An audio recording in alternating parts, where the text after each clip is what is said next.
रात का अंधेरा सबको एक सा लगता है, लेकिन जो लोग बिस्तर पर लेटते वक्त भगवान का नाम जपते हुए आंखें बंद करते हैं, उनके लिए अंधेरे की परिभाषा ही अलग होती है। जिंदगी की आपाधापी में थका हुआ मन जब शरीर को बिस्तर पर डालता है, तब आत्मा को सबसे ज्यादा सुकून की तलाश होती है। और जब उसी समय कोई अपनी सांसों में, अपने दिल की धड़कनों में, अपने जहन की गहराइयों में राम राम या एम नमः शिवाय या फिर ईसा ईसा कहता हुआ नींद के आगोश में चला जाता है, तो वह केवल सो नहीं रहा होता, वह एक दैवी यात्रा पर निकल पड़ा होता है। लेकिन मेरे भाई, मेरी बहन, इस रहस्य भरे संदेश को यदि तुम सच में समझ गए, तो यह आदत तुम्हारी पूरी जिंदगी का नक्शा बदल सकती है। यह साधारण बात नहीं है कि कोई नाम जपते जपते सो जाए। यह ईश्वर की तरफ एक खामोश यात्रा है, जो हर रात की नींद को समाधि बना सकती है। परमहंसा योगानंदा ने एक बार कहा था, जिस प्रकार एक बीज मिट्टी के अंधेरे में दबकर अंकुर बनता है, वैसे ही रात में सोने से पहले किया गया नाम जप आत्मा की नींद में रोशनी का बीज बो देता है। आज आप ये बात ध्यान से सुनिए, बहुत ध्यान से, क्योंकि ये सिर्फ एक आध्यात्मिक सलाह नहीं है, ये एक चेतावनी भी है। जो लोग रात को टीवी देखकर, मोबाइल में उलझकर या चिंता की गठरी सिरहाने रखकर सो जाते हैं, उनके सपनों में भी बेचैनी होती है। और जो लोग भगवान का नाम लेते लेते अपनी चेतना को उसके चरणों में छोड़कर सो जाते हैं, उनके सपनों में दिव्यता उतरती है। आपने कभी गौर किया है, जब हम किसी से नाराज होते हैं और सोते समय वही सोचते रहते हैं, तो रात भर वो ख्याल पीछा करता है।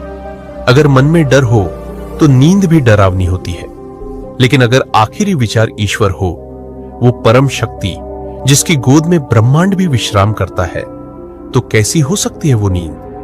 वो नींद नहीं होती, वो तो एक मौन साधना होती है, जो शरीर को आराम देती है और आत्मा को ऊंचाई पर ले जाती है। गूढ़ यात्रा में आज मैं आपको एक ऐसा रहस्य बताने जा रहा हूं, जिसे जानकर आप अपनी हर रात को ईश्वर की पूजा बना सकते हैं। सिर्फ नाम लेना नहीं, उस नाम में डूब जाना है, उस नाम के कंपन को अपने भीतर बहने देना है। जैसे जैसे नाम जपते जपते सांसें गहराती जाई, वैसे वैसे हमारी चेतना स्थूल से सूक्ष्म की ओर बढ़ती जाती है, और तब शुरू होती है एक यात्रा, जो नींद की नहीं, आत्मा की उड़ान होती है। परमहंसा योगानंदा ने कहा था, जब तुम ईश्वर का नाम लेते लेते सोते हो, तो वो तुम्हारे सपनों का द्वारपाल बन जाता है। अब सोचो जरा, जब परमात्मा ही तुम्हारी नींद का रक्षक बन जाए, तो कौन सी नकारात्मक ऊर्जा, कौन सा भय, कौन सी चिंता तुम्हारे करीब भी आ सकती है? विज्ञान कहता है कि नींद से पहले का आखिरी विचार पूरे 8 घंटे आपके अवचेतन मन पर हावी रहता है। और अध्यात्म कहता है, अगर वो आखिरी विचार ईश्वर हो, तो नींद में भी आत्मा साधना करती है। इसीलिए रात को नाम जपते हुए सोना सिर्फ एक आदत नहीं, बल्कि आत्मा की चेतना को परमात्मा से जोड़ने का सीधा और सरल मार्ग है। बहुत से लोग कहते हैं, हमें तो नाम जप के लिए समय ही नहीं मिलता, दिन भर भागदौड़, काम, परिवार, जिम्मेदारियां। लेकिन रात, जब सब सो जाते हैं, जब बत्तियां बुझ जाती है, जब बाहर का शोर थम जाता है, तब आपके पास वो पवित्र क्षण होते हैं जब आप अपने अंतर मन से बात कर सकते हैं।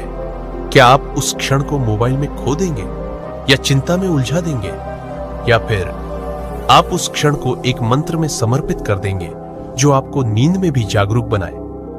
आज आपसे यही प्रश्न कर रहा है, क्या आप हर रात मरते वक्त भगवान का नाम लेते हैं? हां, मरते वक्त, क्योंकि नींद छोटी मृत्यु ही तो है। और जैसे मृत्यु के समय आत्मा जिस भाव में होती है, वैसी ही उसकी गति होती है। ठीक वैसे ही हर रात सोते वक्त हमारा मन जिन विचारों में डूबा होता है, वही विचार हमारी आत्मा को अगली सुबह की ऊर्जा देते हैं। एक साधक की आत्मकथा में मैंने पढ़ा था, मैं जब रात को नाम जप करते करते सोया, तो मैंने सपने में अपने गुरु को देखा। उन्होंने मेरे माथे पर हाथ रखा और कहा, आज तुमने सच में मुझे अपने हृदय में बुलाया। ये कोई कथा नहीं, ये सत्य है, जिसे हजारों साधक अनुभव करते हैं, क्योंकि नाम में शक्ति है, और वो शक्ति तब और भी प्रबल हो जाती है जब हम उसे सोते समय अपने भीतर समाहित कर लेते हैं। क्या आपने कभी अनुभव किया है कि सुबह बिना अलार्म के उठे हो, आंख खुलते ही भीतर कोई मधुरता महसूस हुई हो? ऐसा तब होता है जब रात को आत्मा शांत रही हो, जब रात का अंतिम विचार ईश्वर रहा हो। और वो सुबह केवल सूरज की रोशनी नहीं लाती, वो भीतर प्रकाश फैलाती है। लेकिन ध्यान रहे, नाम जप सिर्फ होंठों की गड़गड़ाहट नहीं है, ये हृदय का पुकार है। ये उस बालक की आवाज है जो मां को ढूंढ रहा है। जब आप बिस्तर पर लेटकर ईश्वर को पुकारते हैं तो आपकी आत्मा एक नवजात शिशु की तरह उस गोद को खोजती है जिसमें वो विश्राम पा सके। और यकीन मानिए, वो गोद हर किसी को मिल सकती है। बस आपको उस पुकार को सच्चे मन से भेजना होगा। आप में से कई लोग शायद कहेंगे, मैं तो रोज नाम लेकर सोता हूं लेकिन कोई चमत्कार नहीं होता।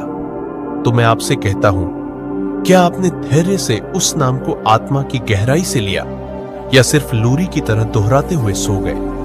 क्योंकि नाम जपने का अर्थ है उस नाम को अपने भीतर अनुभव करना। और जब तक आप अनुभव नहीं करेंगे तब तक चमत्कार भी प्रतीक्षा करेगा। हर नाम, हर मंत्र एक विशेष प्रकार की कंपन ऊर्जा को जगाता है। AUM उच्चारण से निकलने वाली ध्वनि आपकी रीढ़ की हड्डी से लेकर सहस्त्रार तक की ऊर्जा को जगा सकती है। सोचिए, अगर आप इसी मंत्र के साथ रोज सोए तो एक दिन आपका पूरा शरीर ही एक कंपन यंत्र बन जाएगा जो दिन भर दिव्यता को प्रकट करेगा। और सबसे सुंदर बात यह है, यह सब कोई खर्चीला या कठिन साधन नहीं है। ना आपको किसी मंदिर जाना है, न ही कोई विशेष यंत्र खरीदना है। बस लेटना है, आंखें बंद करनी है और धीरे धीरे उस नाम में डूब जाना है। नाम लेते हुए सो जाना है। यही है वो योग जो न दिखाई देता है, न सुनाई देता है, लेकिन आत्मा में क्रांति ला देता है। परमहंसा योगानंदा ने कहा था, अगर तुम्हें भगवान को देखना है तो उसकी याद में खो जाओ, और अगर खोने के लिए कोई समय चुनना है तो सोने से पहले का समय सबसे पवित्र है। ये वचन केवल किताबों में पढ़ने के लिए नहीं है, ये हर रात प्रयोग करने के लिए है। जब आत्मा नाम में रम जाती है तो नींद शरीर की जरूरत बनती है, आत्मा की नहीं। ऐसे लोग जो बिस्तर पर लेटते हुए ईश्वर का नाम जपते हैं, वे उस अवस्था में पहुंचते हैं जहां शरीर विश्राम करता है लेकिन चेतना जागरूक होती है। यह अवस्था आम नहीं होती। यह वही अवस्था है जिसमें योगीगण समाधि के पास पहुंचते हैं। और अब आप सोचिए, क्या कोई सामान्य मनुष्य भी बिना कठिन तप और साधना के इस अवस्था को पा सकता है? हां, अगर वो हर रात नाम जप करते हुए सोता है। हर रात एक अवसर है आत्मा को धीरे धीरे पार्थिव बंधनों से मुक्त करने का। जब आप दिन भर के संघर्षों के बाद रात को बिस्तर पर लेटते हैं तो आप दो रास्तों पर जा सकते हैं। पहला, जहां आपका मन चिंता, भय और अधूरी इच्छाओं में डूबा रहे। दूसरा, जहां आप अपने अंतर मन को ईश्वर के चरणों में रख दें। यही दूसरा रास्ता है जो गुप्त द्वार खोलता है, नींद के भीतर की आत्मिक यात्रा का द्वार। ऐसे लोग जो वर्षों से नाम जप करते हुए सोते हैं, उनके स्वप्न बदल जाते हैं। वे सपनों में देवताओं से मिलते हैं, अपने पिछले जन्मों की झलक पाते हैं या फिर अपने गुरु के दर्शन करते हैं। उनके लिए नींद केवल विश्राम नहीं, एक संवाद बन जाती है ईश्वर के साथ, ब्रह्मांड के रहस्यों के साथ। और यह सब कैसे संभव होता है? केवल एक आदत से, बिस्तर पर नाम जप करते हुए सोने की आदत से।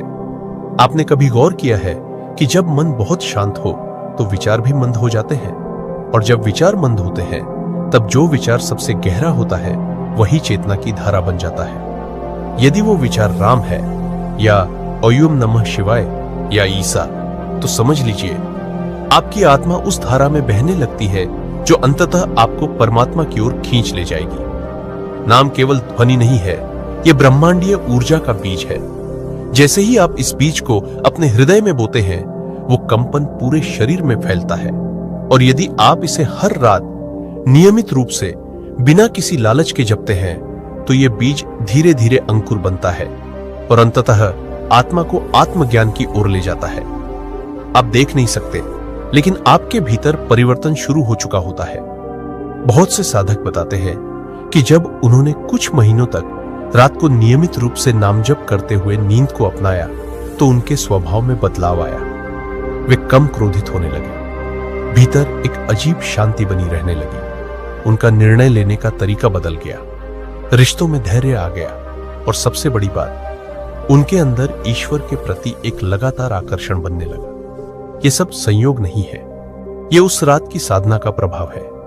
आपको दिखेगा नहीं, लेकिन हर रात आप अपने अवचेतन मन को निर्देश दे रहे होते हैं। जब आप कहते हैं, हे प्रभु, मुझे तेरे नाम में नींद दो, तो आप अपने चेतन और अचेतन के बीच एक सेतु बना रहे होते हैं। और यही सेतु एक दिन आत्मा को उस पार ले जाएगा जहां केवल शांति है, केवल प्रेम है, केवल ईश्वर है। और यह भी जानना जरूरी है कि जो लोग इस आदत को गंभीरता से अपनाते हैं, उनके लिए स्वप्नों का अर्थ भी बदल जाता है। सामान्य लोग सपनों को भ्रम मानते हैं, लेकिन साधक उन्हें संदेश की तरह देखते हैं। क्योंकि जब आप नाम जप करते हुए सोते हैं, तो आपका मन इतना शुद्ध हो जाता है कि उसमें आने वाले स्वप्न भी किसी दिव्य स्रोत से आते हैं। कभी कभी ये स्वप्न पूर्वाभास भी दे जाते हैं, आने वाली चुनौतियों या अवसरों के बारे में। कुछ साधकों ने तो यहां तक अनुभव किया है कि वे स्वप्न में आत्मा प्रेरित निर्णय ले पाते हैं, जैसे कोई भीतर से बोल रहा हो, इस रास्ते पर मत जाना या अभी ये कार्य शुरू करो। ऐसे अनुभव सामान्य नहीं है, लेकिन जो आत्मा धीरे धीरे ईश्वर की छाया में रातें बिताती है, वो असामान्य अनुभवों की पात्र बनती ही है। परमहंस योगानंदा अक्सर कहा करते थे, जब तुम गहरी नींद में भी परमेश्वर के नाम में लीन रहते हो, तब तुम्हारा सारा अस्तित्व दिव्य ऊर्जा से स्नान कर रहा होता है। सोचिए, ये कैसा सौंदर्य होगा। आपके हर रोमकूप से दिव्यता टपक रही हो, आपके चारों ओर एक चमक फैल रही हो जिसे आप नहीं देख पा रहे, लेकिन दूसरे लोग महसूस कर रहे हो। कई बार लोगों ने कहा, हमें समझ नहीं आता लोग हमसे आकर्षित क्यों हो रहे हैं। हमारा चेहरा वैसा ही है, कपड़े भी वही हैं, फिर भी लोग हमें गौर से देख रहे हैं। दरअसल वो देखने वाले चेहरे को नहीं, आपके भीतर की उस आभा को देख रहे होते हैं जो आपने रात रात भर प्रभु के नाम से अर्जित की होती है। अब एक और गूढ़ बात बताता हूं जो शायद आपको भीतर तक झकझोर दे। जब कोई साधक नियमित रूप से बिस्तर पर नाम जप करते हुए सोता है, तो उसका शरीर एक विशेष प्रकार की ऊर्जावान स्थिति में आने लगता है, और जब वो मरता है तो उसकी आत्मा उसी ऊर्जा के साथ निकलती है, बिना भय, बिना अंधकार, सीधे प्रकाश की ओर। क्योंकि जिस तरह आप जीते हैं और जिस तरह आप हर रात सोते हैं, वही अंत समय की तैयारी भी होती है। रात की हर नींद आपकी अंतिम नींद की रिहर्सल है, और यदि आप हर रात ईश्वर का नाम लेकर नींद को अपनाते हैं, तो मृत्यु भी ईश्वर के नाम में ही होगी। सोचिए, इससे सुंदर क्या हो सकता है। पर अब एक चेतावनी, यह आदत भी तभी फलित होती है जब यह आदत से आगे बढ़कर समर्पण बन जाए। केवल इसलिए नाम न ले कि कुछ लाभ हो जाए, केवल इसलिए न जपे कि कोई बीमारी ठीक हो जाए या दुख दूर हो जाए। नहीं, नाम ले क्योंकि आप उसे प्रेम करते हैं। नाम ले क्योंकि उसके बिना आप अधूरे हैं। और जब ऐसा भाव बन जाएगा, तो फिर न लाभ की चिंता होगी, न ही दुख की। केवल एक विश्वास रह जाएगा कि रात को जब मैं आंखें बंद करूंगा, वो मेरे साथ होगा। जब कोई साधक रात में नाम जप करते हुए धीरे धीरे नींद की अवस्था में प्रवेश करता है, तो उसे 3 परतों से होकर गुजरना होता है: जागृत, स्वप्न और सुषुप्ति। अधिकांश लोग इन तीनों अवस्थाओं से अनजाने में गुजर जाते हैं, परंतु जो नाम में स्थिर रहता है, उसका मन इन अवस्थाओं के पार जाने लगता है, एक चौथी अवस्था की ओर, जिसे तुरिया कहा गया है। यही तुरिया है, वह चेतना जहां आत्मा परमात्मा से जुड़ने लगती है, चाहे शरीर नींद में ही क्यों ना हो। आपने शायद कभी अनुभव किया हो कि जब आप नामजप करते हुए सोते हैं, तो अचानक रात के किसी पल में आपकी आंख खुलती है, बिना किसी कारण। मन शांत होता है, शरीर हल्का लगता है। वो क्षण सामान्य नहीं होता, वो क्षण वह दैवी स्पर्श होता है जहां आत्मा और ब्रह्म के बीच एक झलक मिलती है। ये नींद में योग है, स्वप्न योग। स्वप्न योग वह अवस्था है जहां साधक स्वप्न की दुनिया को एक पुल की तरह प्रयोग करता है, अपने अवचेतन की गहराइयों से दिव्यता के संकेत उठाने के लिए। ये कोई कल्पना नहीं, हजारों योगियों ने इसे अनुभव किया है। परमहंस योगानंदा स्वयं कहते थे, स्वप्न केवल मन की कल्पना नहीं है, वे आत्मा के संवाद है। वे द्वार है उस ओर जहां से ईश्वर आपको पुकार रहा होता है।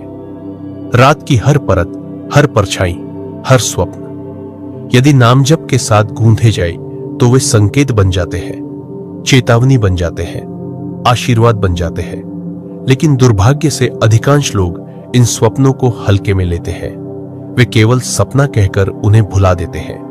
लेकिन जो साधक है वो हर स्वप्न के पीछे की ध्वनि सुनता है, हर छवि के पीछे की ऊर्जा को पहचानता है। और यह क्षमता आती है रातों रात नाम में डूबते हुए। अब बात करते हैं मंत्रों की, क्योंकि नाम जप का अर्थ केवल राम राम या एयूएम नमः शिवाय दोहराना नहीं है। हर मंत्र एक विशिष्ट कंपन से जुड़ा होता है और हर व्यक्ति की मानसिक स्थिति अलग होती है। यदि आपका मन अस्थिर है, चिंता, अवसाद या भय से घिरा है, तो एयूएम शांति शांति शांति जैसे मंत्र आपको भीतर से स्थिर करेगा। यदि आप ऊर्जा की कमी महसूस करते हैं तो एयूएम नमो भगवते वासुदेवाय आपको जीवन ऊर्जा से भर देगा। यदि आप ईश्वर से प्रेम के रिश्ते में बंधना चाहते हैं तो हरे राम हरे कृष्ण आपको भाव विभोर कर देगा। रात में मंत्र चुनते समय यह देखिए कि आपके भीतर उस क्षण किस प्रकार की भावना हावी है। उसी के अनुसार मंत्र का चयन कीजिए और फिर आंखें बंद कीजिए, सांसें गिनना शुरू कीजिए और हर सांस के साथ मंत्र का जाप कीजिए। कुछ ही मिनटों में आप पाएंगे कि शरीर शिथिल हो चुका है, विचार मंद हो चुके हैं और आपका हृदय मंत्र के कंपन में डूब रहा है। अब सोचिए, यदि आप इस स्थिति में नींद की ओर जा रहे हैं तो वह नींद क्या केवल शारीरिक विश्राम होगी? नहीं, वो नींद एक मंदिर होगी। वो पल वो होंगे जब देवता आपके स्वप्न में उतरेंगे, जब ब्रह्मांड आपके पास गुप्त संदेश लेकर आएगा, जब आपके पिछले जन्म की स्मृतियां हल्की परछाई की तरह आपकी चेतना पर छा जाएंगी। मैं सिर्फ एक अनुरोध कर रहा है, अब से हर रात एक साधना बनाइए। बिस्तर कोई थकान से गिरने की जगह नहीं है, वह एक मंच है आत्मा के उड़ान की शुरुआत का। वहां लेटकर अगर आप आंखें बंद करते हैं तो केवल शरीर विश्राम न पाए, आत्मा भी देवत्व से स्पर्शित हो। अंत में एक बहुत ही गहरे रहस्य को साझा करना चाहता हूं। जिन लोगों ने वर्षों तक नियमित रूप से नाम जप करते हुए नींद को अपनाया है, उनके शरीर की मृत्यु भी साधारण नहीं होती। उन्हें मृत्यु का पूर्वाभास हो जाता है। वे अपने परिवार को बुलाते हैं, मुस्कुराते हैं, आंखें बंद करते हैं और ईश्वर का नाम लेते हुए चुपचाप चले जाते हैं, जैसे कोई रात्रिकालीन साधना की समाप्ति के बाद उठकर प्रभु की गोद में चला गया हो। ऐसी संदेश देकर आज की यह रहस्यमयी यात्रा पूर्ण करता है कि जो लोग बिस्तर पर नाम जपते हुए सो जाते हैं, वे नींद में भी जागते हैं और जागते हुए भी ईश्वर के निकट होते हैं। आप भी आज से उन लोगों में एक बन जाइए